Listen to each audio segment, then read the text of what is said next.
You were against same-sex marriage. Now you're for it. You defended President Obama's immigration policies. Now you say they're too harsh. You supported his trade deal dozens of times. You even called it the gold standard. Now, suddenly last week, you're against it. Will you say anything to get elected?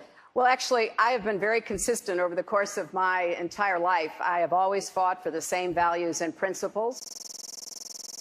Do you think New York State should recognize gay marriage? No. No. Okay. I believe that marriage is not just a bond, but a sacred bond between a man and a woman. I have not supported same-sex marriage. I have supported civil partnerships and contractual relationships. I support marriage for lesbian and gay couples. I support it personally and as a matter of policy and law. So you're saying your opinion on gay marriage changed, or you changed your mind?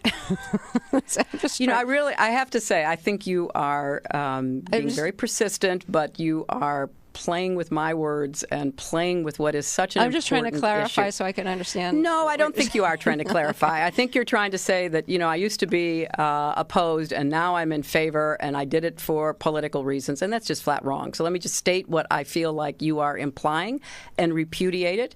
I have a strong record. I have a great commitment to this issue, and I am proud of what I've done and the progress we're making. Yeah, I'm sorry, I just want to clarify what I was saying. No, I was saying that you maybe really believed this all along, but, believed in gay marriage all along, but felt for political reasons America wasn't ready yet and you couldn't say it. That's what I was thinking.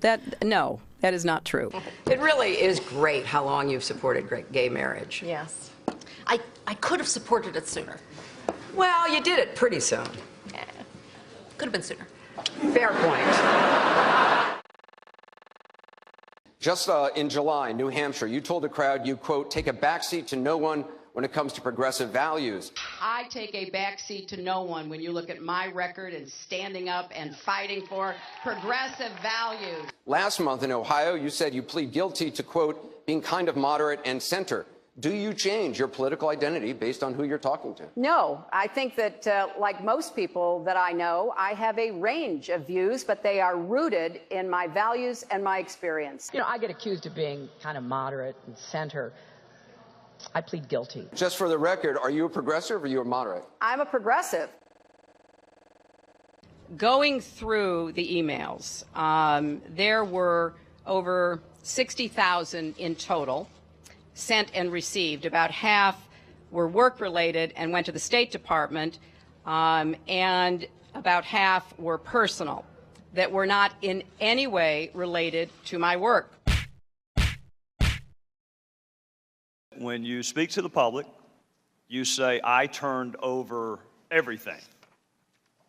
That's, for the most part, a direct quote. When you talk to the public, you say, I turned over everything. 90 to 95% of my work-related emails were in the state system. If they wanted to see them, they would certainly have been able to do so. You know what? That is maybe the 10th time you have cited that figure today. It is. And I have not heard anyone other than you ever cite that figure. Who told you that 90 to 95% of your emails were in the State Department system? Who told you that? We learned that from the State Department in their analysis of the emails that were already on the system. The Inspector General report found that less than 1% of State Department emails, record emails, were captured. So they give a number of less than 1%, and you give a number of 90%.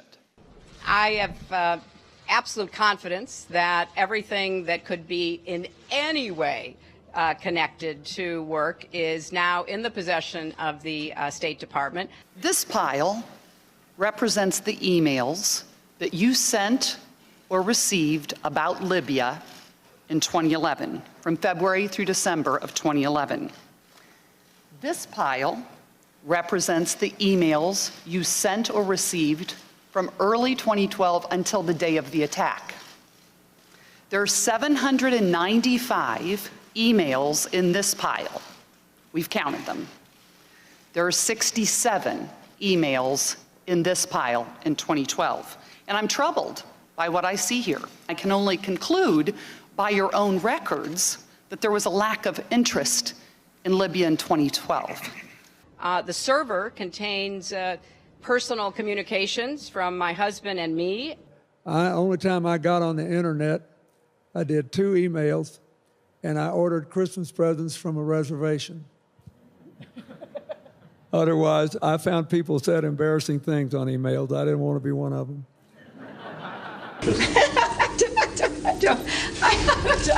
I mean, and how many angels dance on the head of a pin? I have really nothing to. I mean, how do you answer that? I represented Wall Street as a senator from New York, and I went to Wall Street in December of 2007, before the big crash that we had, and I basically said, cut it out.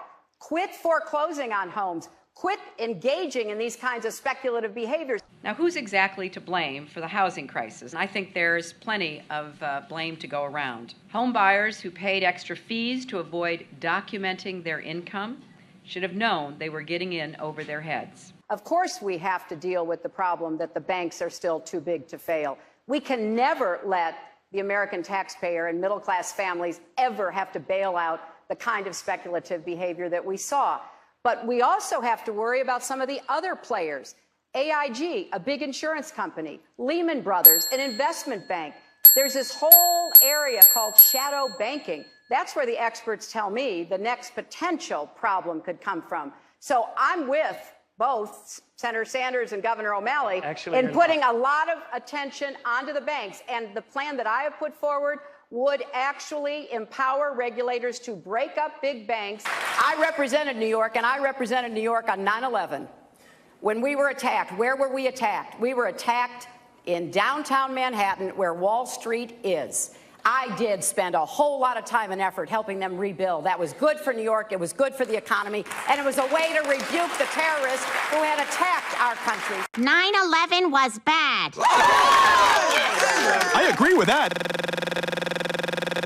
Time and time again, you hear one thing in speeches, and then you see a campaign that has the worst kind of tactics, reminiscent of the same sort of Republican attacks on Democrats. Well, I am here to say that it is not only wrong, but it is undermining core democratic principles. Since when do Democrats attack one another on universal health care? I've looked at the legislation that Senator Sanders has proposed, and basically he does eliminate the Affordable Care Act, eliminates private insurance, eliminates Medicare, eliminates Medicaid, TRICARE, Children's Health Insurance Program. Just because Senator Obama chose not to present a universal health care plan does not give him the right to attack me because I did.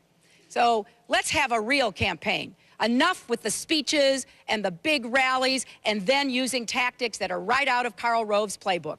This is wrong, and every Democrat should be outraged. The Democratic Party in the United States worked since Harry Truman to get the Affordable Care Act passed.